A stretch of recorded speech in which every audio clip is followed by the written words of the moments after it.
नमस्कार साथियों, आपका स्वागत है हमारे इस YouTube चैनल गौरव पवार जीएस क्लासेस में। और आज हम जो करंट अफेयर्स की श्रृंखला पढ़ रहे थे उसमें जनवरी मंथ में हमने जनवरी का जो फर्स्ट पोर्शन हम कर चुके थे और उसी घटनाक्रम को आगे बढ़ाते हुए आज हम जनवरी करंट अफेयर्स पार्ट 2 पर डिस्कस करेंगे। तो देखिएगा, सबसे पहली जो खबर है वो इस तरीके से है कि अभी क्या हुआ। देखो, 23 जनवरी 2021 को देखिएगा,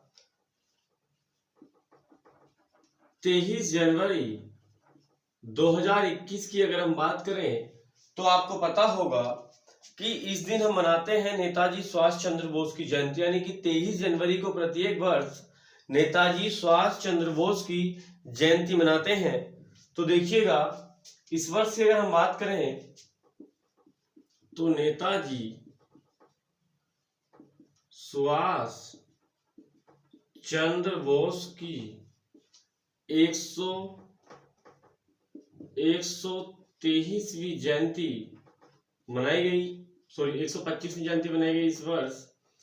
और इस जयंती पर क्या हुआ, देखिएगा कि इसमें पीएम जो नरेंद्र मोदी हैं उन्होंने एक संबोधन दिया। जो क्या हुआ, इसमें पीएम मोदी का संबोधन हुआ और ये जो संबोधन हुआ था ये हुआ था विक्टोरिया मेमोरियल हॉल कोलकाता में है। देखिएगा,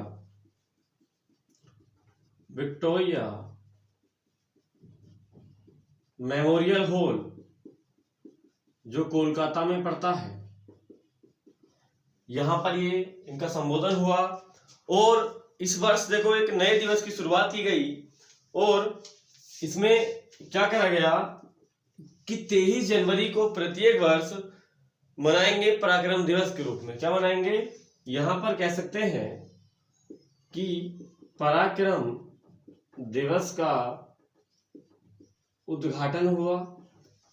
क्या हुआ, पीएम मोदी ने यहां संबोधन दिया और 23 जनवरी को कहा कि 23 जनवरी को प्रत्येक वर्ष पराक्रम दिवस के रूप में हम मनाएंगे। उसके अलावा देखो इसमें क्या हुआ, इसमें बहुत ही महत्वपूर्ण कि 125वीं जयंती थी तो 125 रुपए मूल्य का स्मारक सिक्का व डाक टिकट जारी किया। क्या करा हमारे प्रधानमंत्री मोदी ने, 125 का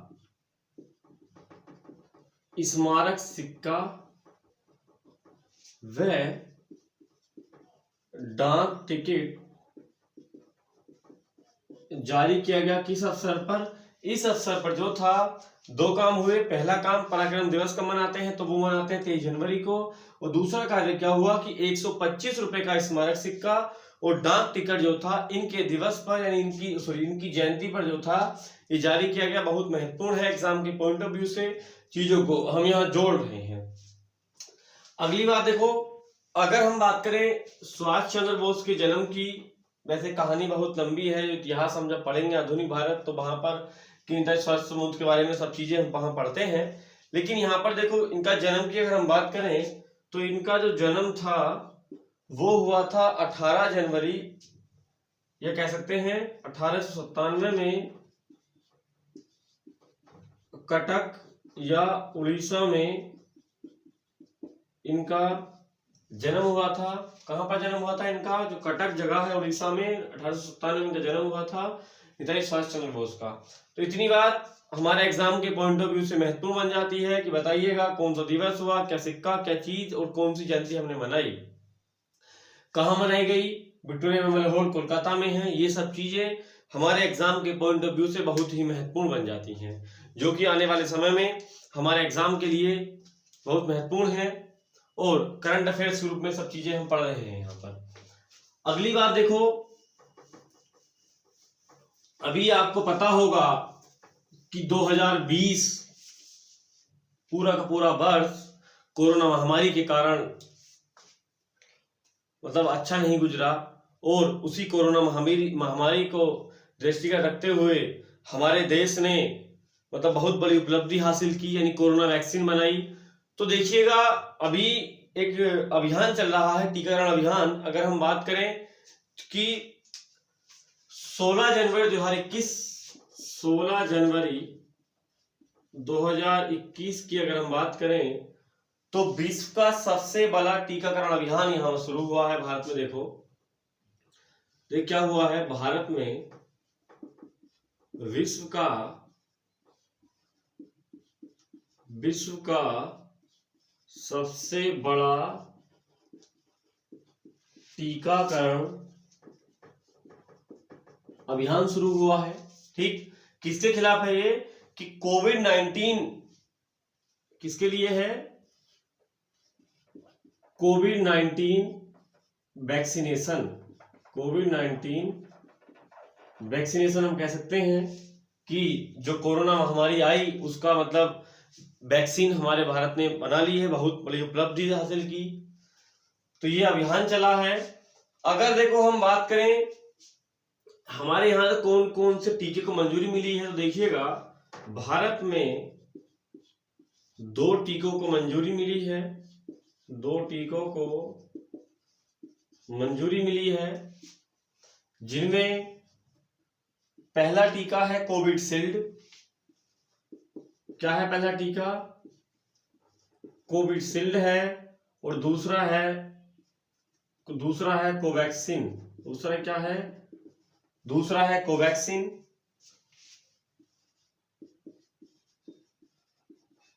पहला कोविडशील्ड और दूसरा कोवैक्सीन।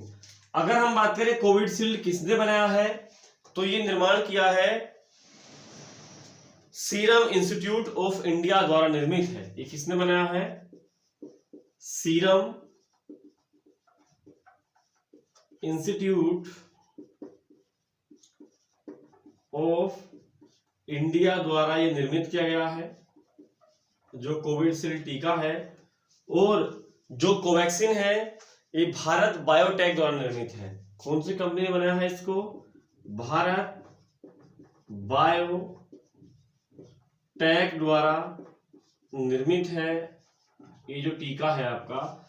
इस तरीके से हमने एक अभियान जो चल रहा है, इस अभियान में देखो सबसे पहले जिन्होंने कोरोना महामारी में अपनी सेवाएं दी हैं, मतलब जो फ्रंटलाइन वर्कर्स हैं, जैसे हम कह सकते हैं स्वास्थ्य विभाग हो गया, या फिर आपका रक्षा विभाग या पुलिस विभाग, इस तरीके से है। तीसरा विभाग आपका सफाई विभाग है। तो ये सब विभाग जो है सबसे पहले फ्रंटलाइन वर्कर्स को इसमें मतलब टीका लगाया जा रहा है। उसके बाद जो है फिर जो 60 साल से ऊपर के हैं उनको टीका लगेगा। तो इस तरीके से मतलब ये अभियान जो चल रहा है भारत में, ये विश्व का सबसे बड़ा अभियान है कोरोना महामारी के खिलाफ। तो कोविड-19 कहां से उपजा, चीन के वुहान से ये वायरस फैला। कोविड-19 मतलब कोरोना वायरस डिसीज, इसकी फुल फॉर्म है, 2019 में आया था ये। तो इस तरीके से सब चीजें हैं कोरोना के बारे में। तो जो कोविड-19 है इसके ऊपर हम अलग से मतलब ये पूरी वीडियो बनाएंगे कि कहां से क्या शुरुआत हुई, हमारे भारत में किस राज्य में कौन सी योजना चली, कौन कौन से कदम उठाए गए, क्या सब चीजें हैं, वो एक वीडियो में हम पूरे लेक्चर इसको पढ़ेंगे कोविड के बारे में। तो यहाँ पर अभी इतनी हम खबर डिस्कस करते हैं। अगली खबर देखिएगा, इस तरीके से है।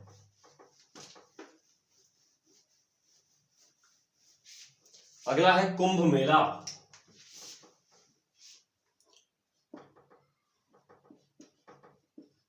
देखिएगा कुंभ मेले की अगर हम बात करें तो ये विश्व का सबसे बड़ा सांस्कृतिक प्रोग्राम है। क्या है ये, विश्व का सबसे बड़ा सांस्कृतिक प्रोग्राम इसको हम कह सकते हैं, ये कुंभ मेला है। देखो कुंभ की अगर हम बात करें, कुंभ का अर्थ क्या होता है, तो इसका मतलब होता है घड़ा, सुराही या कलश, इसका अर्थ होता है। ठीक, ये क्या है, विश्व का सबसे बड़ा सांस्कृतिक प्रोग्राम है। कुंभ का अर्थ घड़ा, सुराही या कलश होता है। देखिएगा कुंभ मेला क्यों मनाते हैं, इसके पीछे क्या कारण कथाओं में मतलब जो पौराणिक कथाएं हैं उनमें रहा होगा। तो देखिए एक हम समझते हैं इसमें कि हुआ क्या था। पौराणिक कथा के अनुसार जो देवता और असुर हैं उनके बीच समुद्र मंथन हुआ था, तो समुद्र मंथन के समय एक अमृत कलश निकला था, या कह सकते हैं कि जो कुंभ मेला लगाते हैं अमृत कलश की घटना पर आधारित है। और जो अमृत कलश था वो आया था देवताओं के हाथों में, लेकिन जो असुर थे असुरों ने क्या करा, इस कलश को लेना चाहते थे, लेकिन हुआ क्या, जो देवतागण इस कलश को असुरों के हाथों में नहीं देना चाहते थे। और जब ये कलश देवता लेकर निकले तो असुरों ने पीछा करते हुए जब इस कलश का पीछा किया, तो पीछा करते समय क्या हुआ कि इस घड़े की जो बूंदें थी वो 4 स्थानों पर छलक कर गिर गई। तो हुआ क्या, देखो इसका आयोजन जो है वो 4 स्थानों पर किया जाता है। कहां करते हैं इसका आयोजन? 4 स्थानों पर इसका हम आयोजन करते हैं। सबसे पहले देखो इसमें आएगा हरिद्वार, ये उत्तराखंड में है। नंबर 2 है इलाहाबाद, जो उत्तर प्रदेश में है। नंबर 3 है नासिक, जो महाराष्ट्र में है। और नंबर 3 पर है उज्जैन, जो मध्य प्रदेश में है। अगर हम बात करें कि इन 4 स्थानों पर, देखो जो चारों स्थान हैं वो नदी के किनारे बसे हुए हैं। तो ये हरिद्वार है गंगा नदी के तट पर बसा हुआ है हरिद्वार। इलाहाबाद है त्रिवेणी संगम पर। इसका मतलब क्या है कि यहां पर गंगा, यमुना और सरस्वती तीनों का मतलब संगम है। क्या है? गंगा, यमुना, सरस्वती का संगम है। ठीक। और नासिक जो है वो गोदावरी के तट पर है। और जो उज्जैन है वो है क्षिप्रा नदी के किनारे बसा हुआ। कहां है? क्षिप्रा नदी के किनारे बसा हुआ है। बात क्लियर हुई? अब अगर हम बात करें इसमें इलाहाबाद की, देखिएगा यहां पर 2019 में अर्ध कुंभ लगा था और 2025 में कुंभ होगा। ठीक। जो कुंभ मेला है 12 वर्ष बाद आयोजन होता है इसका, 12 वर्ष बाद आयोजन होता है और 6 वर्ष बाद मनाते हैं अर्ध कुंभ। ठीक, मतलब प्रत्येक 6 वर्ष में मनाते हैं अर्ध कुंभ और 12 वर्ष बाद जो है आपका पूरा कुंभ मनाया जाता है। मतलब कुंभ मेला का जो आयोजन का जो समय है वो कितना है? वो 12 वर्ष का होता है। तो देखिएगा इलाहाबाद में 2019 में अर्ध कुंभ मनाया, 25 में कुंभ मनाएंगे। अब ये खबर हमने क्यों पढ़ी करंट में, इसको क्यों लेकर आए? इसलिए लेकर आए क्योंकि देखिएगा अप्रैल 2021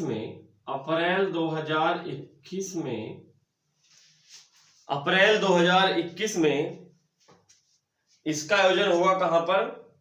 हरिद्वार में। क्या होगा? देखो अप्रैल 2021 में आयोजन किया जाएगा इसका। कहां पर? हरिद्वार में जो है ये कुंभ मेला लगेगा अप्रैल 2021 में। इसलिए ये खबर हमने पढ़ी जो कुंभ मेला के बारे में थी। तो कुंभ मेला के बारे में खबर, कुंभ का अर्थ क्या होता है, ये क्यों मनाते हैं, वो मैंने कथा आपको पूरी बताई। उसके बाद कहां कहां मनाते हैं और कौन कौन से नदी के तट पर मनाया जाता है, वो सब चीजें जो एग्जाम के पॉइंट ऑफ व्यू से महत्वपूर्ण है उन सब पर हमने यहाँ चर्चा की जो एग्जाम में आ सकती हैं। ठीक, इस तरीके से करंट अफेयर्स हम पढ़ रहे हैं। इस तरीके से करंट अफेयर्स आप कहीं और नहीं पढ़ सकते। ठीक है, इसलिए आप चीजों को समझें, उनके नोट्स बनाएं, जिससे कि हमारे आने वाले समय में एग्जाम जब भी हो उन एग्जाम में हमें ये बहुत महत्वपूर्ण मतलब रहे हमारे लिए। देखिएगा अब हम अगली बात पर आते हैं और अगली खबर है, अभी आपको पता होगा कि राष्ट्रपति के चुनाव हुआ था कहां पर, यूएसए में। बहुत महत्वपूर्ण है चुनाव, जी वहां से क्वेश्चन बन जाते हैं। तो देखिएगा, अगर हम बात करें 59वें चुनाव हुए थे, 59वें अमेरिकी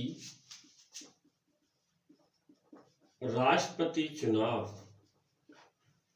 कौन से नंबर के चुनाव? 59वें अमेरिकी राष्ट्रपति चुनाव हुए थे। तो देखिएगा, इसमें 2 राजनीतिक पार्टियां हैं वहां पर क्या है, 2 राजनीतिक पार्टी हैं। कितनी? केवल 2 पार्टी वहां पर चुनाव मतलब लड़ती हैं। एक तो है डेमोक्रेटिक पार्टी, एक तो है देखो रिपब्लिक पार्टी, और दूसरी है डेमोक्रेटिक पार्टी। बात क्लियर हुई? कितनी पार्टी है? पहली रिपब्लिक पार्टी है, दूसरी वहां पर डेमोक्रेटिक पार्टी है। अगर हम बात करें ये जो चुनाव होता है, तो देखिएगा इस चुनाव में वहां पर 3 नवंबर को जो वहां की जनता है उन्होंने वोट डाले थे। इलेक्टोरल कॉलेज का मतलब चुनाव होता है। देखिएगा 3 नवंबर 2019 को इलेक्टोरल कॉलेज के लिए उन्होंने वोट डाले थे, और इसमें जो है 538 सदस्यों के लिए मतलब ये वोट डाले गए थे। ठीक है, बात की जाती कि 580 सदस्य जो है इलेक्टोरल कॉलेज के लिए चुने जाते हैं, और यही 580 सदस्य जो है इन पार्टियों का प्रतिनिधित्व करते हैं। ठीक, तो देखिएगा, अगर हम बात करें रिपब्लिक पार्टी से कौन था, तो इस पार्टी से थे डोनाल्ड ट्रंप थे, और इस पार्टी से जो मतलब राष्ट्रपति वहां के बने हैं जिनका नाम है जो बिडेन, इस पार्टी से जो बिडेन। डोनाल्ड ट्रंप को मिले 232 वोट, और इनको मिले 306 वोट। ठीक, कुल कितने हुए? 532, 508 सदस्य थे, 232 मिले इनको, 306 मिले किनको? Joe Biden. तो मतलब कि क्या हुआ कि जो बिडेन जो है राष्ट्रपति मतलब वहां बने।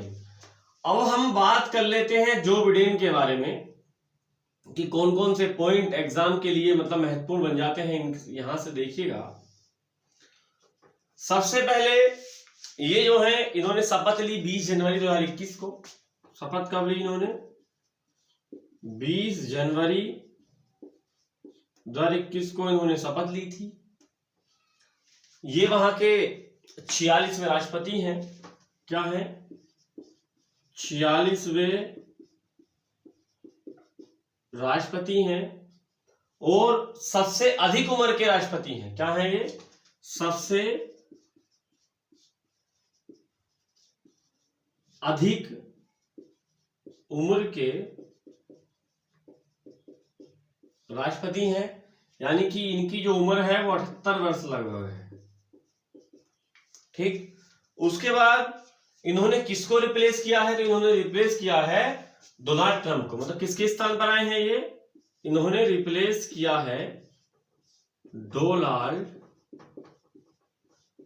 ट्रंप, यानी ये थे यहाँ के 45वें राष्ट्रपति जो थे।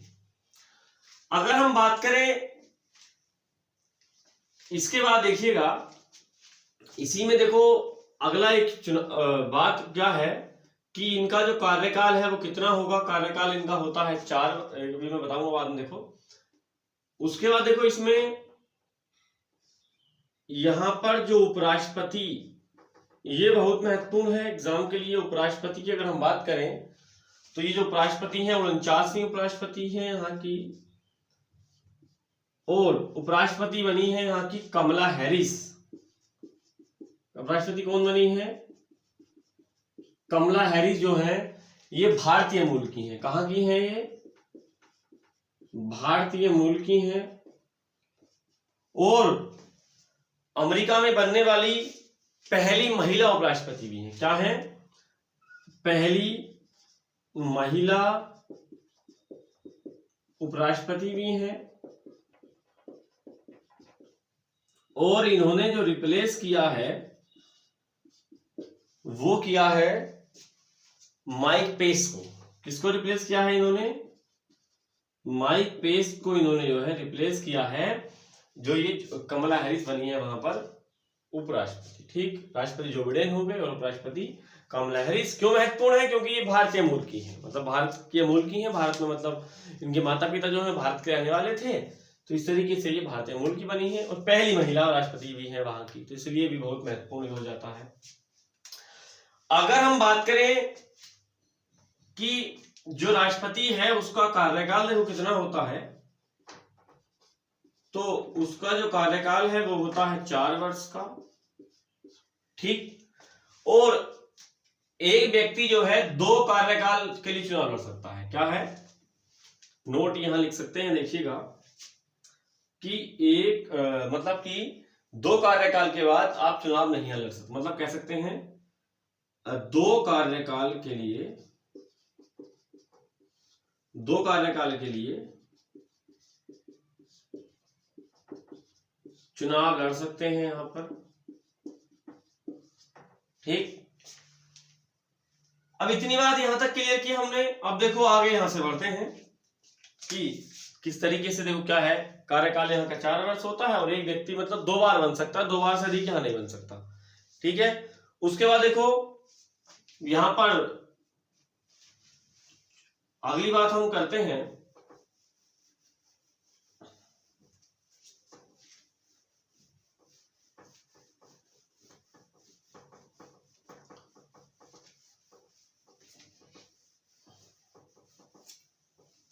और अगली बात देखो क्या है, यहाँ के जो प्रथम राष्ट्रपति हैं, देखो बात करें, प्रथम राष्ट्रपति जो थे वो आप अच्छे से नाम जानते हैं, जॉर्ज वॉशिंगटन थे। जॉर्ज वॉशिंगटन जो 1700 जॉर्ज वॉशिंगटन जो यहाँ के क्या थे? पहले राष्ट्रपति थे जो 1789 से 1797 तक रहे थे। 1789 से 1797 तक रहे थे। उसके बाद देखो यहाँ पर जो निवास स्थान होता है संसद का नाम क्या है? देखो यहाँ की जो संसद है उसका नाम है कांग्रेस। कांग्रेस क्या है? वहां की संसद का नाम है वहां की। उसके बाद देखिएगा, अगर हम बात करें कि यहाँ पर जो राष्ट्रपति का जो निवास स्थान है उसे क्या कहते हैं, तो राष्ट्रपति का जो निवास स्थान है उसे कहा जाता है व्हाइट हाउस। निवास स्थान या कार्यालय कह देते हैं, उसको क्या कहते हैं? व्हाइट हाउस कह देते हैं। अगली खबर, यहां इतनी बात हमने क्लियर की। देखिएगा अब जो यहाँ के राष्ट्रपति 2 टर्म थे उनके बारे में कुछ महत्वपूर्ण बातें हैं, वो देखो डिस्कस करेंगे। अब हम बात कर लेते हैं डोनाल्ड ट्रम्प की। तो ये क्या थे? यहाँ के 45वें राष्ट्रपति थे। उसके अलावा देखो इन पर क्या करा गया? 2 बार महाभियोग मतलब चलाया गया। क्या हुआ? देखो एक ही कार्यकाल में 2 बार महाभियोग। इन पे क्या हुआ? 2 बार महाभियोग लाया गया। और ये कब की बात रही? मतलब एक ही कार्यकाल में 2 बार महाभियोग, एक ही कार्यकाल में। ठीक, देखो सबसे पहले कब आया गया महाभियोग? सबसे पहले महाभियोग इन पर चला था 2019 में, क्योंकि इनके खिलाफ जो था अविश्वास प्रस्ताव लाया गया था। बात क्लियर हुई? और दूसरी बार 13 जनवरी 2021 को इसलिए लाया गया क्योंकि हुआ क्या था, देखो ये 11 जनवरी को आया था। 13 जनवरी क्या हुआ था कि 11 जनवरी को जब जो बिडेन के निर्वाचन की पुष्टि हुई, तो इनके जो समर्थक थे, किनके, जब जो बिडेन जो राष्ट्रपति हैं वर्तमान में, जब उनके निर्वाचन की पुष्टि की गई तो इनके जो समर्थक थे, डोनाल्ड ट्रंप के जो समर्थक थे, उन्होंने क्या करा, संसद भवन में, क्या वो देखो कह सकते हैं यहाँ की जो संसद भवन है उसको बोलते हैं कैपिटल हिल या संसद भवन। कैपिटल हिल में इनके जो समर्थक थे, समर्थकों द्वारा उपद्रव किया गया, जिस कारण से इनके खिलाफ जो है मतलब एक ही कार्यकाल में उपद्रव किया और तोड़फोड़ की, जिस कारण इन पर जो है एक ही कार्यकाल में 2 बार महाभियोग बुलाया गया, जो यहाँ के राष्ट्रपति डोनाल्ड ट्रंप राष्ट्रपति थे। अब देखो अगली अगर हम बात करें, अगली महत्वपूर्ण खबर क्या है, देखो यूएसए के बारे में जितनी भी खबर है वो हम यहीं जोड़ लेते हैं और वो इस तरीके से है। देखो जैसे ही जो बाइडेन यहाँ के राष्ट्रपति बने, उससे पहले तो क्या हुआ था, जो डोनाल्ड ट्रंप थे इन्होंने क्या करा, WHO से क्या करा था, मतलब अलग हो गया था। ठीक है, क्यों हो गया था अलग, क्योंकि यूएसए ने कहा कि भाई जो चीन में जो ये वायरस जो कोविड-19 उपजा है वो चीन ने मतलब अपने आप मतलब बनाया है, और जिससे क्या हुआ, WHO ने उसका समर्थन किया है, जिस कारण से जो यूएसए था वो इससे अलग हो गया था। लेकिन अब जैसे ही जो बाइडेन यहाँ के राष्ट्रपति बने हैं, उनके राष्ट्रपति बनते ही दोबारा मतलब जो है यूएसए जुड़ गया है किससे, WHO से। तो हम देखो कह सकते हैं जो यूएसए है ये क्या हुआ, देखो यूएसए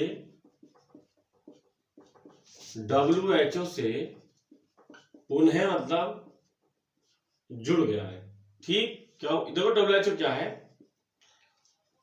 ठीक अलग हो गया था, लेकिन क्या हुआ फिर दोबारा मतलब जुड़ गया है यूएसए से। देखिएगा अगर हम बात करें WHO की, तो देखो क्या है ये, वर्ल्ड हेल्थ ऑर्गेनाइजेशन कह सकते हैं, या कह सकते हैं विश्व स्वास्थ्य संगठन है, विश्व स्वास्थ्य संगठन है। इसकी स्थापना जो हुई थी वो हुई थी 7 अप्रैल 1948 को, 7 अप्रैल 1948 को इसकी स्थापना हुई थी। और ये जो 7 अप्रैल है इसे हम मनाते हैं प्रत्येक वर्ष विश्व स्वास्थ्य दिवस के रूप में। ठीक, बात जुड़ गई, यहां पर हमने जोड़ लिया इसको। इसका जो हेडक्वार्टर है वो है जेनेवा में। हेडक्वार्टर कहाँ है, हेडक्वार्टर है इसका स्विट्जरलैंड के जेनेवा में, WHO जो है। और इसके जो अध्यक्ष हैं वो है टेड्रोस अधनोम। अध्यक्ष कौन है इसके, अध्यक्ष हैं इसके टेड्रोस अधनोम जो है, क्या है इसके अध्यक्ष हैं, किसके, जो WHO है। ठीक, इथोपिया के मतलब रहने वाले हैं ये, इसके अध्यक्ष। इतनी हमने बात यहां तक की है पूरी की कि यूएसए क्या हुआ, दोबारा जुड़ गया, पहले अलग हो गया था। अब देखो अगर हम बात करें यहां से अगली खबर यूएसए के बारे में, तो इस तरीके से है, देखिएगा कि जब डोनाल्ड ट्रंप का कार्यकाल के अंतिम दिन थे तो उन्होंने क्या करा कि यूएसए ने क्या करा, क्यूबा को आतंकवाद समर्थन देने वाला देश घोषित किया। क्या कहा, देखो इसमें यूएसए द्वारा क्यूबा को आतंकवाद को समर्थन देने वाला देश घोषित किया। ठीक, क्योंकि इन्होंने कहा कि जो क्यूबा है वो आतंकवाद को समर्थन दे रहा है, इसलिए क्या करा, क्यूबा को आतंकवाद को समर्थन देने वाला देश घोषित किया। अब देखो अगर हम बात करें क्यूबा के बारे में, तो देखिएगा क्यूबा ये एक वहां पर सागर है, इसे कहते हैं कैरेबियन सागर। तो क्या है, कैरेबियन सागर में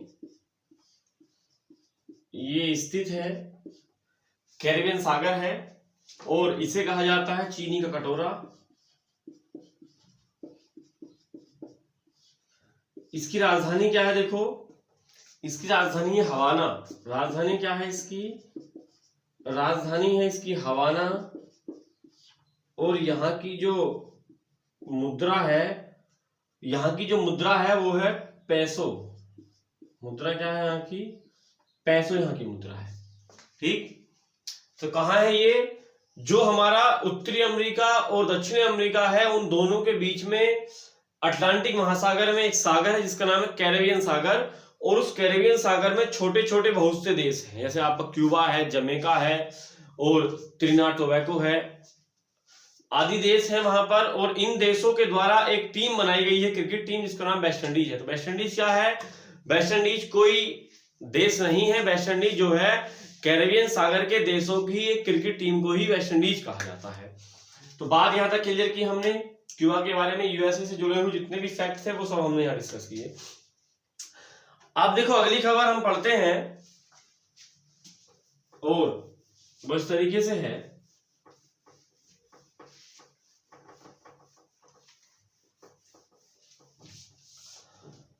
एक चुनाव हो रहे हैं पुर्तगाल के राष्ट्रपति, जो मतलब पहले थे वही बनाए गए हैं, इनका नाम मार्सेलो रेवेलो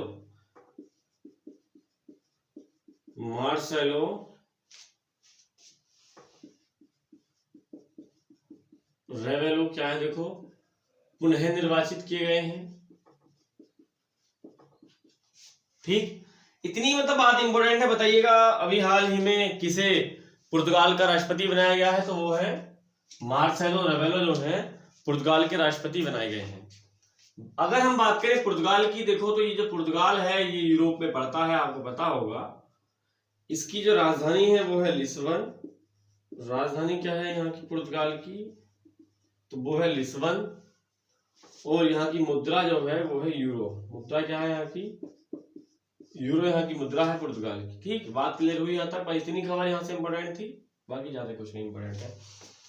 अब देखो अगली अगर हम बात करें तो इस तरीके से है,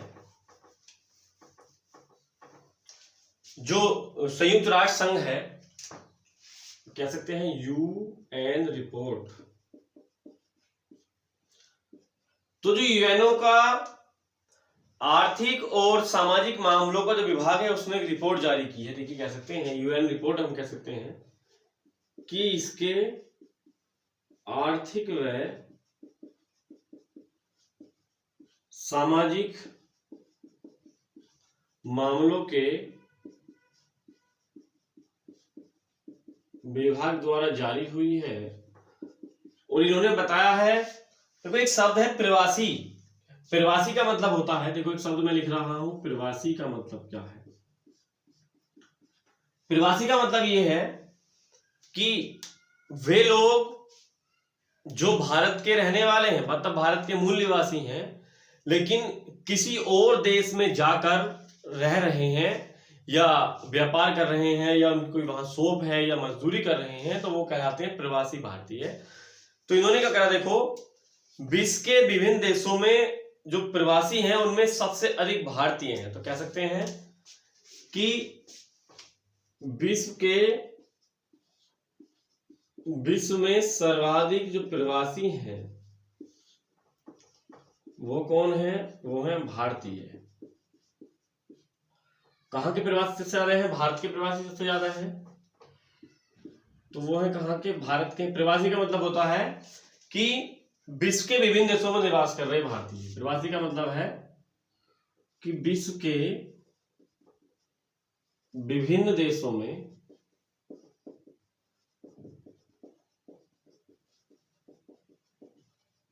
निवास कर रहे जो भारतीय हैं वो कहलाते हैं प्रवासी भारतीय। सभी कहाँ के हैं? भारत के हैं। अगर हम बात करें कि भारत में, देखो भारत के कहाँ कहाँ मतलब है, तो 3 देश टॉप पर हैं। देखो सबसे पहले इसमें यूएई में अगर हम बात करें तो यूएई में लगभग 35 लाख लोग मतलब भारत के निवास कर रहे हैं।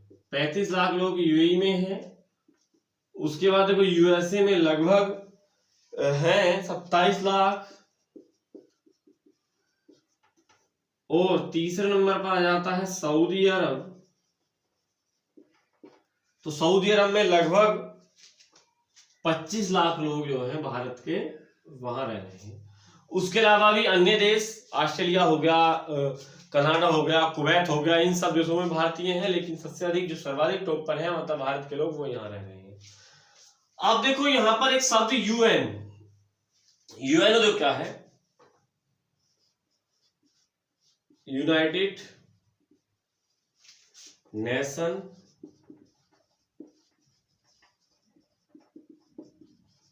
ऑर्गेनाइजेशन है, या कह सकते हैं संयुक्त राष्ट्र संघ है, ठीक, संयुक्त राष्ट्र संघ है, या इसे विश्व की संसद भी कहा जाता है। अगर हम बात करें इसकी स्थापना देखो कब हुई, तो इसकी स्थापना हुई थी 24 अक्टूबर 1945 में, ठीक। इसमें 193 देश हैं और अंतिम देश रहा दक्षिण सूडान, जो 2011 में शामिल हुआ था। अगर हम बात करें स्थापना कब हुई, इसका हेडक्वार्टर देखो कहाँ है, तो हेडक्वार्टर है न्यूयॉर्क में, यूएसए में पड़ता है। इसके जो अध्यक्ष हैं वो है एंटोनियो गुतरेस, ये इसके अध्यक्ष हैं। इसे विश्व की संसद कहा जाता है, विश्व की संसद भी कहते हैं, जो आपका यूएनओ है। तो यूएनओ के बारे में क्वेश्चंस एग्जाम में आ सकते हैं, तो वो जो सारे के सारे फैक्ट जुड़े हुए थे यूएनओ से वो हमने यहाँ सब देख लिए हैं। तो बात इतनी क्लियर की हमने यहाँ तक। अब देखो अगली खबर पर हम आते हैं, और अगली खबर क्या है, देखो आपको पता होगा कि जलवायु परिवर्तन हो रहा है, तापमान परिवर्तन हो रहा है, जिससे कहीं ना कहीं हमारे वातावरण पर प्रतिकूल मतलब असर उसका पड़ रहा है, ठीक है, निगेटिव प्रभाव पड़ रहा है उसका। तो 2015 में एक समझौता हुआ, पेरिस समझौता। उस पेरिस समझौता की समीक्षा करने के लिए 2017 से प्रत्येक वर्ष एक सम्मेलन आयोजित होता है, इसका नाम है वन प्लेनेट सम्मेलन। क्या नाम है इसका, जिसका नाम है वन प्लेनेट सम्मेलन। इस वर्ष ये 4वां इसका संस्करण था, ठीक है। और जो ये वन प्लेनेट सम्मेलन है ये क्या है, देखो पृथ्वी की जो जैव विविधता है, बायोडायवर्सिटी है, कह सकते हैं पृथ्वी की जैव विविधता, या हम कह सकते हैं पृथ्वी की जैव विविधता की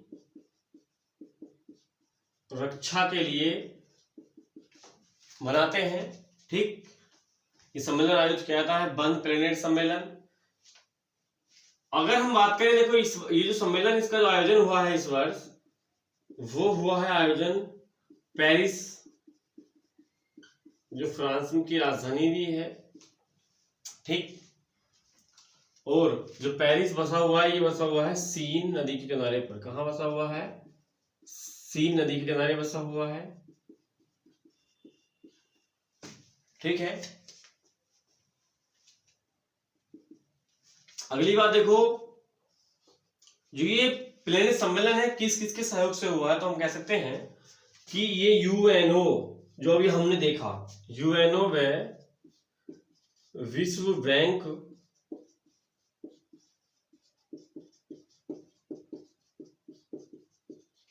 सहयोग से मनाया गया है ये सम्मेलन, ठीक। इसलिए क्योंकि जो जैव विविधता है इसमें जो क्या कहा गया, इस सम्मेलन में कहा गया कि भाई जो कोविड-19 महामारी आई, उस महामारी ने क्या करा, मानव की जो दैनिक जीवन की जो मतलब गतिविधियां हैं उन पर मतलब बहुत ही प्रतिकूल प्रभाव डाला। तो आप देखो यूएनओ के बारे में हमने पढ़ा। अगर हम बात करें विश्व बैंक की, देखिएगा जो विश्व बैंक है, विश्व बैंक के बारे में ये मतलब एक वर्ल्ड बैंक है जो क्या करती है, जैसे किसी भी देश को आर्थिक सहायता प्रदान करने के लिए बनाई गई है। अगर हम बात करें विश्व बैंक की, तो इसका हेडक्वार्टर जो पड़ता है वो है वाशिंगटन डीसी में।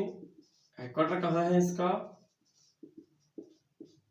वाशिंगटन डीसी में इसका हेडक्वार्टर है, जो यूएसए की राजधानी भी है। इसकी स्थापना की गई थी लगभग 1940-44 के आसपास स्थापना हुई। और इसके जो अध्यक्ष हैं बैंक के, वो हैं डेविड मालपास। अध्यक्ष कौन है इसके? डेविड मालपास जो है इसके अध्यक्ष हैं। ये वाली बैंक है। ठीक है, बात क्लियर हुई यहाँ तक। आयोजन फ्रांस में हुआ। 4 बार संस्करण था इसका। 2017 से शुरुआत की गई थी। 17 में हुआ, 18 में हुआ, 19 में, 20 में। ठीक, तो इतनी बात हमने यहाँ तक क्लियर की कि किस तरीके से ये सम्मेलन किस लिए था। आप देखो, जैव विविधता का मतलब क्या होता है? जैव विविधता का मतलब होता है कि किसी एक स्थान, मैंने कहा ये देखो एक कोई स्थान है, ठीक, ये जैव विविधता मैंने कहा स्थान है ये वाला। तो इस स्थान पर जो है जितने भी मतलब जीव निवास कर रहे हैं, उन जीवों में कितनी भिन्नता है।